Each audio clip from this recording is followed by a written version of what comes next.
El contenido y las imágenes de este programa se difunden con fines noticiosos, recreativos o políticos de interés público.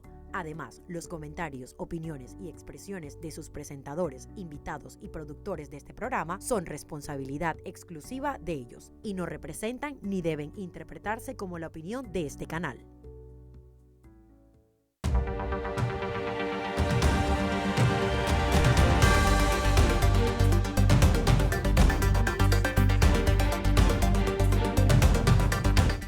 Saludos, bienvenidos a otro jueves de Hablando de Frente a las 7:30 de la noche por Next TV, Canal 21. Recuerden que cuando aquí no nos pueden sintonizar, estamos en las redes de YouTube, de Vallarino, Panamá y de Next Noticias. Hoy vamos a hacer un programa que yo intentaré hacer un poco de docencia. Quiero comentar un poco el tema de lo que está ocurriendo en la Asamblea Nacional, que se ha perdido un mes entero, el día de hoy entero, en donde nosotros hemos pagado millones entre salarios y todo para una operación con resultados cero. Pero me quiero referir también al Suntrack, algunas posiciones del gobierno central, algunas posiciones de lo que están diciendo quienes son los detractores del gobierno central y cuál es mi posición muy particular sobre el tema justicia, Suntrack, etcétera, lo que está pasando en el país. Quiero hacer dos llamados, uno sobre la Asamblea primero y el otro sobre el tema de Panama Ports. En el día de ayer o hoy, la verdad que no recuerdo exactamente cuándo fue que vi la noticia, pero vi que el Contralor presentó, creo que una acción de nulidad o una acción de inconstitucionalidad sobre el contrato de Panama Ports. El contrato de Panama Ports es un contrato que ha sido cuestionado no ahora, sino de décadas, de lo que eso le está trayendo al país de lo poco que le está trayendo al país en calidad de beneficios. El contrato, hasta donde entiendo yo, de así se ha manifestado públicamente y no ha sido negado por la contraparte, no contó o no cuenta, incluso en la actualidad, con un refrendo de la Contraloría de la República. Y eso implicaría que el contrato no tenga la validez que requiere por determinación de la ley.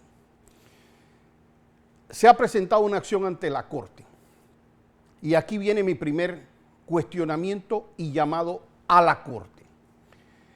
Lo que la Corte tiene en sus manos no puede tomar, como tomó el caso de la minera en su momento, no puede tomar, el primer tema de la minera tomó 15 o 20 años para resolverse.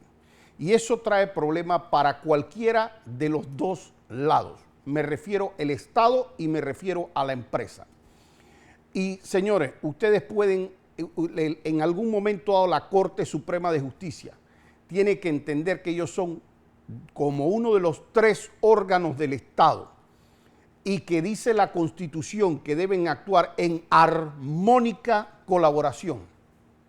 En algún momento tienen que entender que hay ciertas decisiones en esa armónica colaboración que son de las patas que mantienen al Estado panameño, que requieren decisiones rápidas, casi que urgentes, que no pueden dilatarse y que por el bien del país, como sea que sea la decisión, importa que se haga con premura.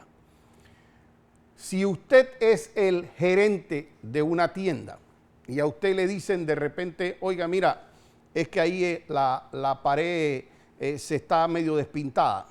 Y usted le dicen acá, mira, lo que pasa es que ahí hay una baldosa que está mal puesta, ¿verdad? Y de repente le dicen, hay un sucio acá en la esquina. No es lo mismo a que usted le digan, se cayó el techo y se está cayendo el techo hoy y está entrando una lluvia, un vendaval. Hay cosas que requieren de su atención inmediata y usted no puede tratar todo como lo mismo. ¿Qué quiero decir yo con eso? Usted no puede agarrar, siendo la Corte, y tener una demanda porque alguien tumbó la cerca aquí de tal lado y agarró otra cosa y alguien, lo que pasa es que hicieron cualquier cosa menor en derecho. Y otra cosa, entender que hay una concesión que pudiera estarle representando cientos de millones de dólares al Estado panameño y que eso no está ocurriendo. Entonces usted tiene que decir, como parte del Estado, como parte de esa armónica colaboración, usted tiene que decir, oiga, este temita es importante, es urgente, es algo que importa a los recursos del país y yo tengo que pronunciarme sobre esto. Y vuelvo y digo, yo no conozco las interioridades del caso de Panama Ports, pero si el Contralor ha presentado esta demanda de inconstitucionalidad o ilegalidad, o creo que fueron ambas, creo que escuché que eran ambas, importa que se falle en el sentido que sea de la manera más urgente, en el sentido que corresponda en derecho, valga la aclaración. Pero me refiero a favor o en contra, según corresponda en derecho. La empresa como tal debe estar pensando dentro de su cronograma realizar una serie de inversiones en Panamá. Y me imagino yo que los ejecutivos de la empresa dirán, si eso no está en orden y nosotros no sabemos si nos van a quitar la concesión o no, entonces pues no, mejor no hacemos esas inversiones y mejor no producimos tales cosas. Y en el sentido contrario, si la Corte se pronuncia de forma que tiene que haber más ingresos a Panamá, que creo que he oído como que esto debería ser algo entre 50 y 100 millones de dólares al año en esto, en temas de lo que son la colaboración directa de la empresa. Eso implicaría que cada mes que se retrasa la Corte Suprema de Justicia, cada mes se están perdiendo aproximadamente 4 millones de dólares, de 4 a 7 millones de dólares cada mes que se demoran en fallar. Entonces este llamado es para que el magistrado a cargo de esto, ¿verdad?, entienda que esto tiene una prelación para los intereses del Estado, que como digo, no estoy queriendo decir que deben fallar en un sentido o el otro, porque no conozco las interioridades. Cuando lo conozca sí haré mi posición personal, pero sí implica que el tema requiere de una urgencia mayor. Voy al tema de la Asamblea Nacional. El tema de la Asamblea Nacional, yo creo que hoy es un día que podemos tomar como un día de vergüenza, porque nosotros elegimos a la actual directiva de la Asamblea Nacional. Bueno, los diputados eligieron a esa directiva, los diputados que nos representan a nosotros dentro de ese hemiciclo, hicieron la elección que hicieron el 1 de julio del presente año. El periodo por el cual va estas sesiones de la Asamblea son 4 meses, del 1 de julio al 31 de octubre. Para eso le pagamos a los diputados y para eso se le paga a todos los asistentes y asesores de los diputados para que produzcan leyes. Las leyes no pueden iniciar si no pasan primer debate. Y para pasar primer debate tienen que estar conformadas las comisiones que conforman la Asamblea Nacional, las 15 comisiones permanentes de la Asamblea Nacional, que son la comisión de credenciales, la comisión de gobierno, las de vivienda, las de salud, las de presupuesto, etcétera, etcétera, etcétera. Usted no puede presentar una ley que tenga que ver, por ejemplo, con temas de gobierno si no está la comisión de gobierno conformada. No la puede presentar en salud si no está la comisión de salud conformada.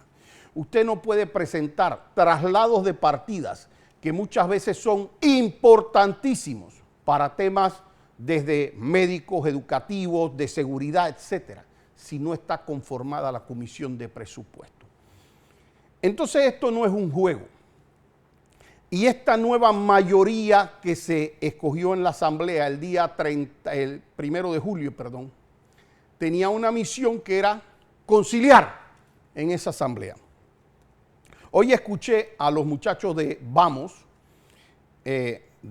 quejarse, pero si ellos son parte de esa mayoría, pero quejarse de que no lograban conformar ni siquiera las 15 comisiones. Y ahora han dicho que la otra semana van a ir a una votación para ver si ahí logran elegir las 15 comisiones, que eso falta ver lo que sale de ahí, y peor cuando toman posesión y cuando se instalan, etcétera. Mientras tanto, a esa Asamblea Nacional le estamos pagando nosotros. Mientras tanto, los presupuestos para temas educativos, para temas de salud, para temas de seguridad, están esperando. Las leyes están esperando. ¿Por qué? Porque 3 o 4 personas en esa nueva alianza no se pueden poner de acuerdo sobre cómo deben hacerse las comisiones. Y ese egoísmo personal de alguno o algunos, que no voy a entrar a identificar aquí, le está haciendo muchísimo daño al país. Yo he conocido ya de temas en educación que están requiriendo que se instale la comisión de presupuesto para traslados de partidas en educación. He conocido de temas en salud y ciertamente yo estoy esperando que se instale la comisión de credenciales también para ciertos temas de carácter judicial. Nada de eso puede andar si no se ponen de acuerdo los diputados. Los diputados ganan en total con sus cuestiones, ganan alrededor de $7,000 ellos, pero tienen como 20 y pico mil dólares más o menos en asistentes directos, o sea, en personal directo del despacho. Esos son como $30,000 por diputado. Esos son $30,000 por 70, vendrían siendo algo como 2.100.000, más o menos. Eso es más o menos lo que nos está costando al mes, más el resto tema de la asamblea, que si el presupuesto son 200 millones, a nosotros una asamblea paralizada nos cuesta aproximadamente unos 25 millones de dólares al mes, unos 20 millones de dólares al mes paralizada la asamblea. Más o menos eso, pues un poquito menos. Si a los diputados les interesa así, un poquito Panamá, de todos los partidos, ojo, tienen que sacar un talante para resolver este tema lo antes posible, porque cada día nos cuesta cientos de miles de dólares.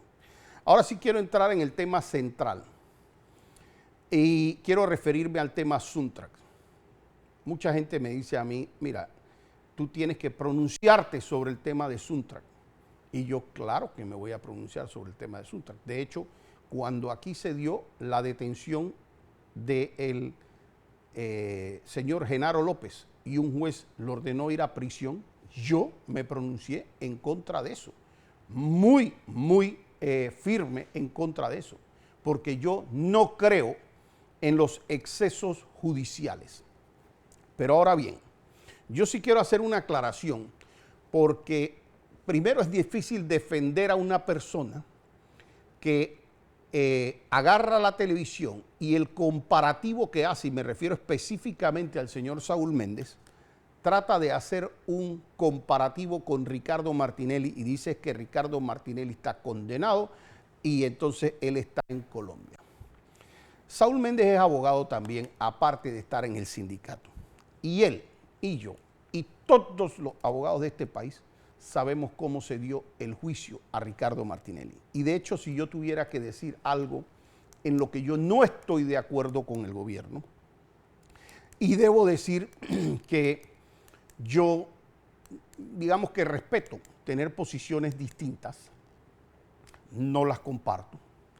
Yo debo decir que yo entiendo que hay un criterio en el cual se dice el presidente no está para meterse en los temas de justicia y yo hasta cierto punto lo comparto, el criterio.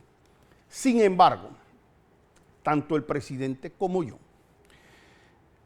protestamos ante esa Corte Suprema de Justicia y bajo el criterio muy claro de que a Ricardo Martinelli se le hizo un juicio indebido en el cual no se permitieron ni siquiera el absurdo de que los testigos fueran contrainterrogados en un juicio.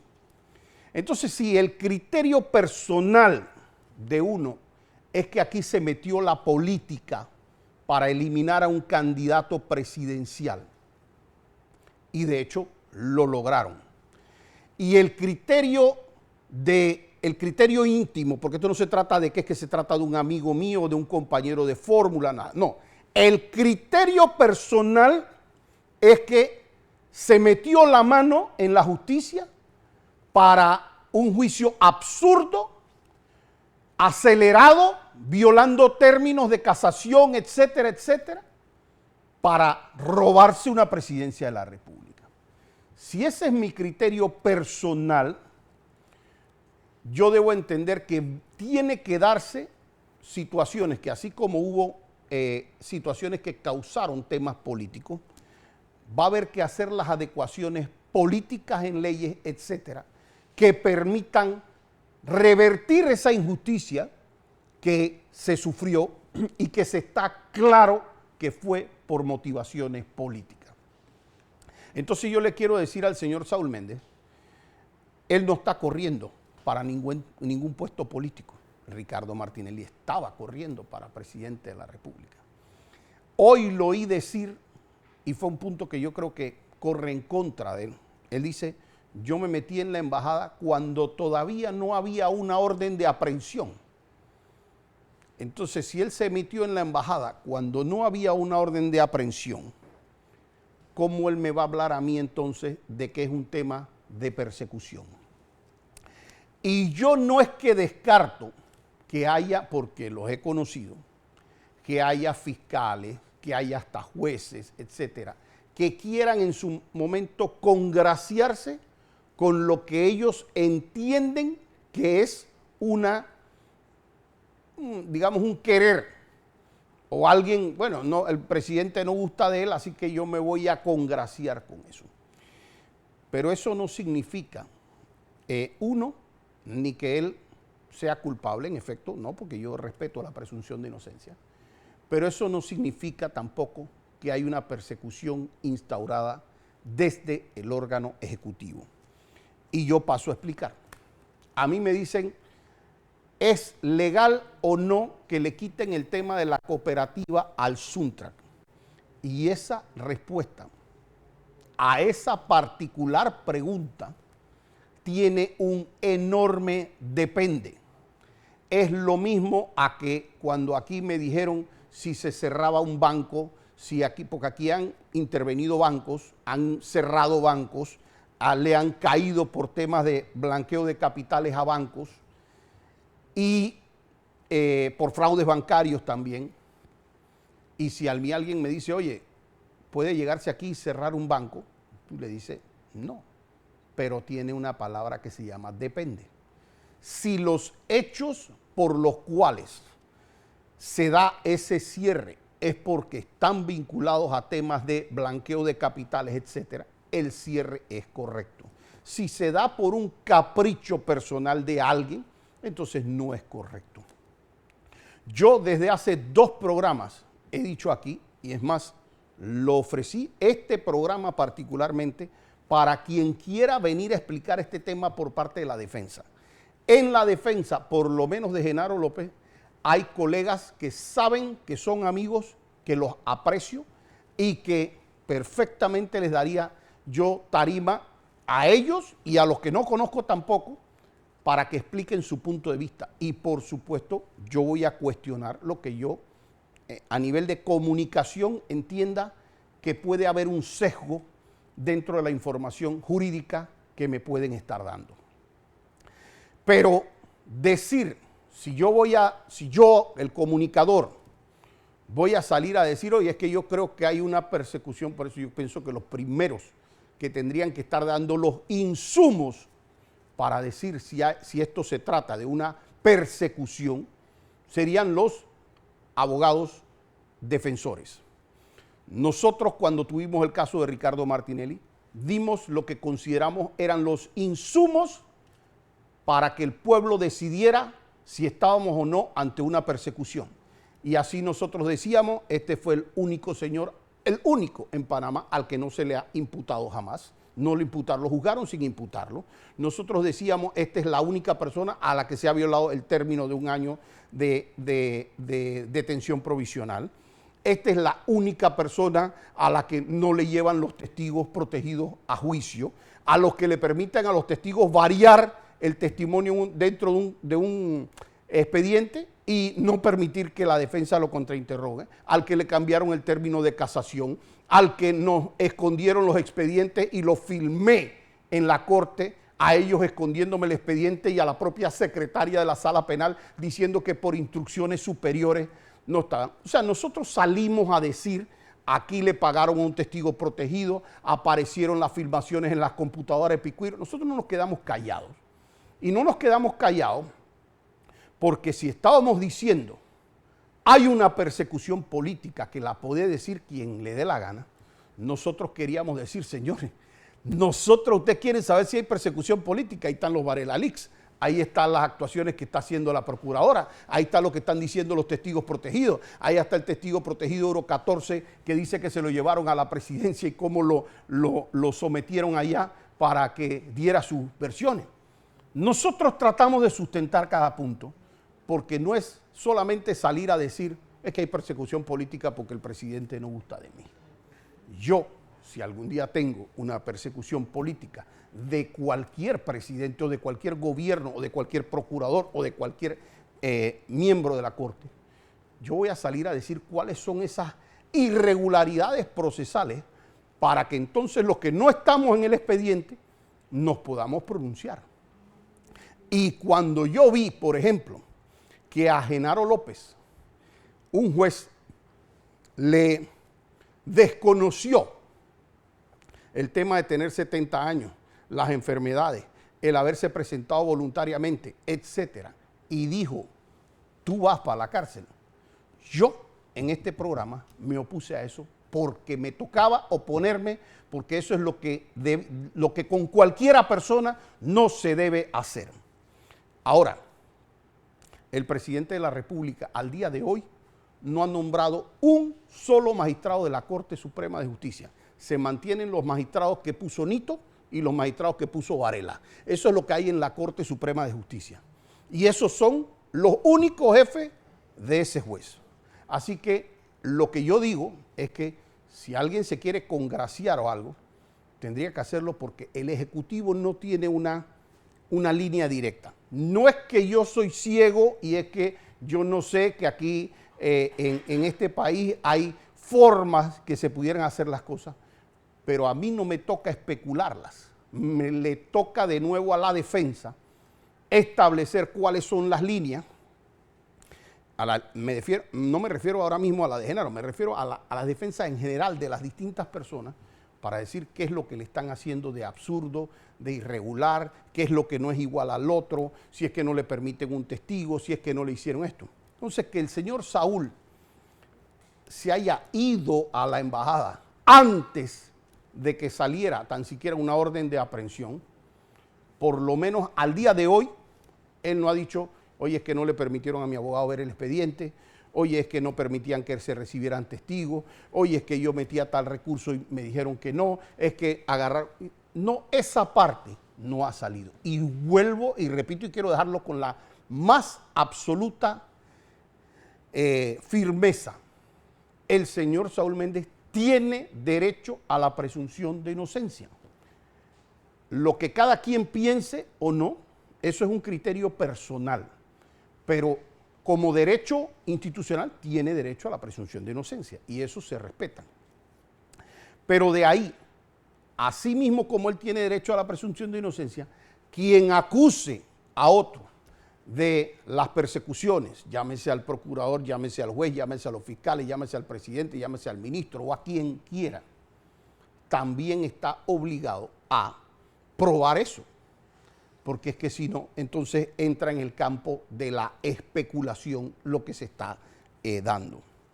Yo, en el tema sindical, a mí me dicen, oye, ¿y qué ha pasado con el sindicato?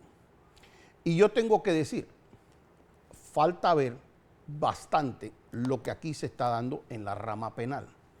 Porque en Estados Unidos se le cayó a sindicatos en su momento dado por estar vinculado a temas de crimen organizado. ¿Puedo yo decir que el Suntra que está vinculado a un tema de crimen organizado? Por supuesto que no. Yo no puedo decir eso, porque para eso tendría que pasar un proceso penal de lo que está haciendo. Lo único que yo sí puedo decir es que si se disuelve un sindicato, el que sea, sin contar con los elementos legales, sería un exceso hacerlo. ¿Y a quién le toca determinar eso? Le toca enteramente al órgano judicial.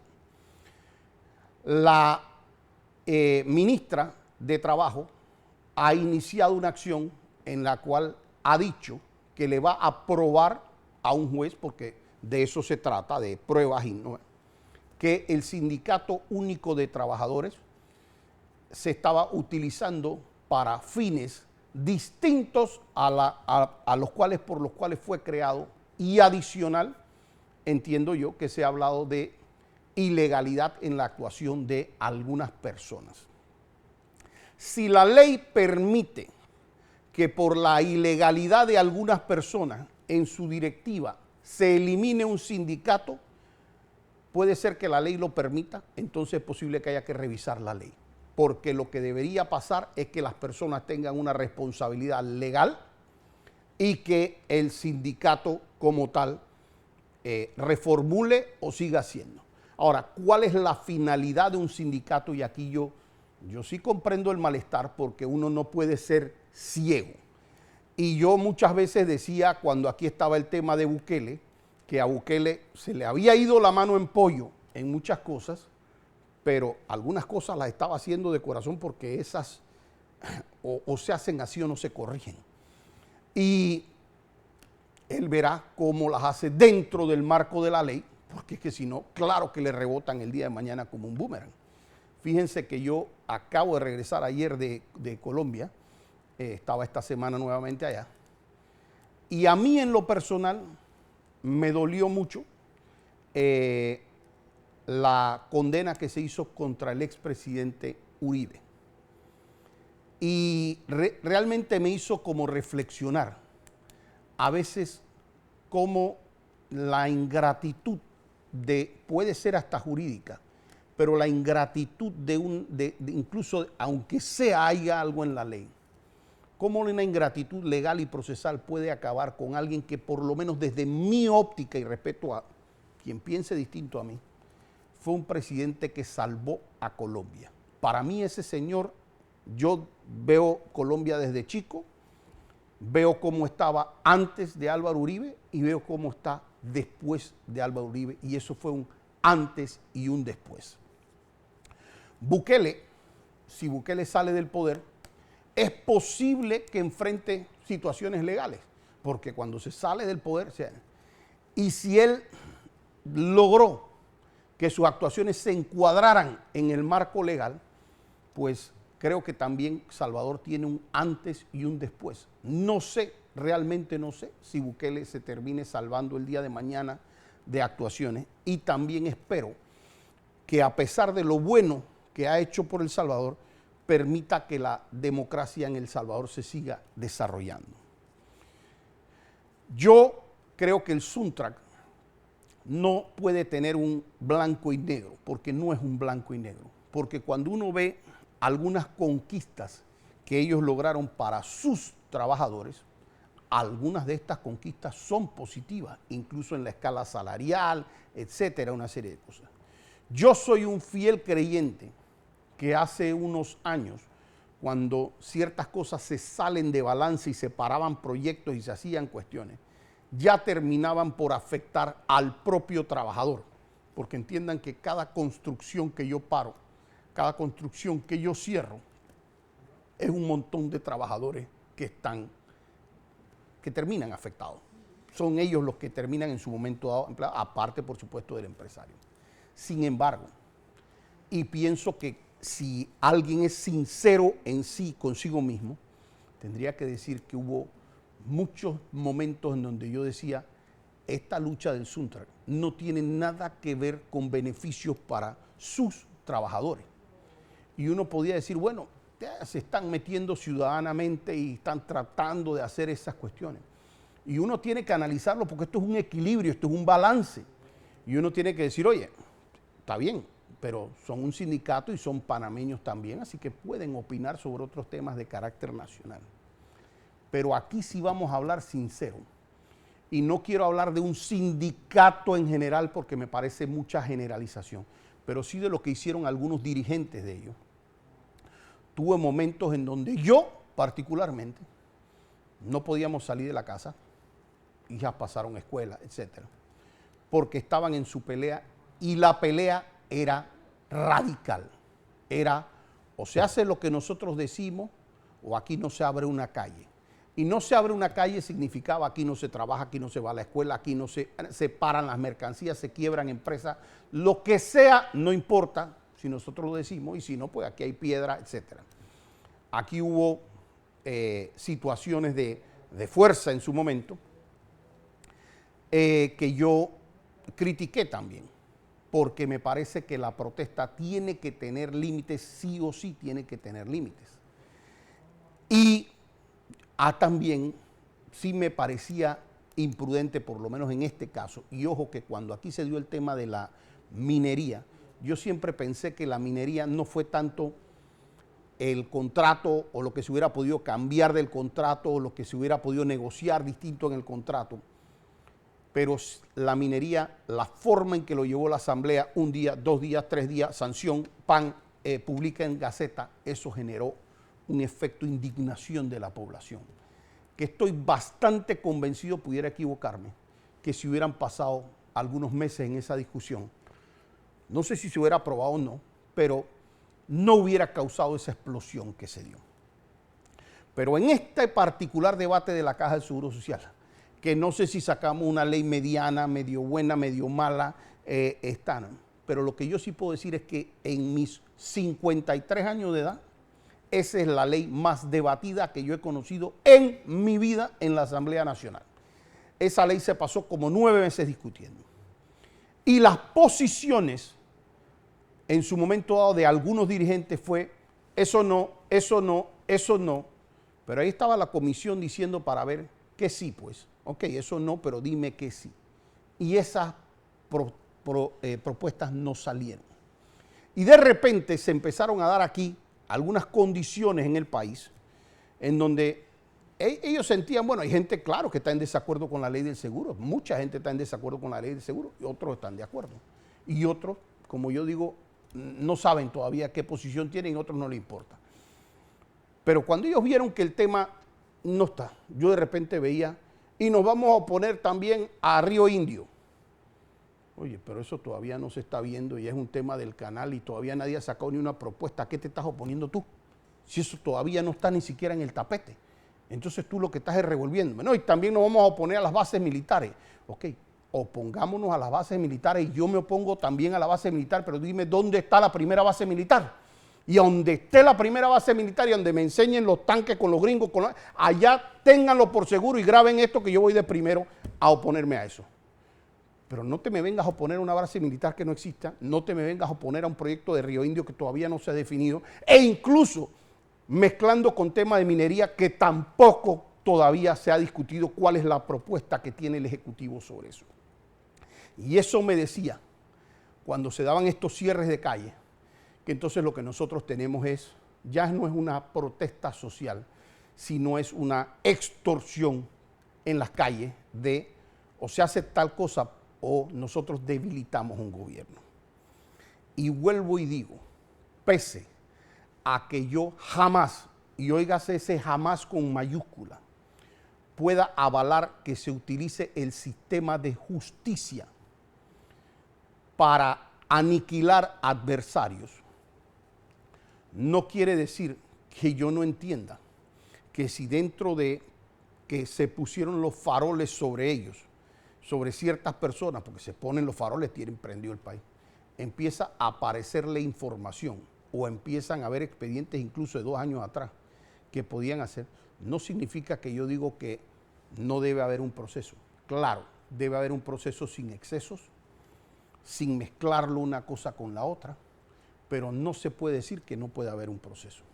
Entonces, para finalizar el programa, yo sí quiero hacerle un llamado a todas esas personas que a veces me llaman y me dicen, licenciado, usted se va a pronunciar sobre este tema. Primero que se pronuncie sus defensas. Que se pronuncie sus defensas y a este programa están invitados aquí. Como están invitados también, y conozco las limitantes del Ministerio Público, pero están invitados también los fiscales que quieran exponer en qué radica este tema, si es que la defensa empieza a decir que hay algún tema que sea indebido, impropio, que esté violando el debido proceso, que no se le haya permitido expedientes, que se esté haciendo eso. Mientras tanto, mi única reflexión es, si hubiese un exceso del Ministerio Público, en vez de que Saúl Méndez esté cuestionando qué fue lo que en su momento dado pasó con Ricardo Martinelli, pienso yo que esa fue la oportunidad de oro que ellos tuvieron para decir, aquí hay que ponerle un freno al Ministerio Público. El Ministerio Público no puede estar haciendo exceso en temas políticos, porque yo sí puedo decir, el caso de Ricardo Martinelli, con cada una de las 18 situaciones que yo planteé y están en mi Instagram, 18, 17, habían todas las irregularidades que yo pude decir, esto se hizo con Ricardo Martinelli y solamente con Ricardo Martinelli y más nadie. En mi Instagram está, creo que dice el único, y sale la foto de Ricardo. Y usted corre el carrusel y ahí están las 17 o 18 ilegalidades que no le han hecho a ningún otro panameño en la justicia de este país. Y que yo tengo un fiel convencimiento que llegará un momento, no tan lejano como la gente cree, que a nosotros se nos reconocerá en derecho lo que ya reconoció el pueblo panameño en mayo, cuando votó por una iniciativa, que esa iniciativa era quiero ver justicia para Ricardo Martinelli. Los veo el próximo jueves aquí, Hablando de Frente.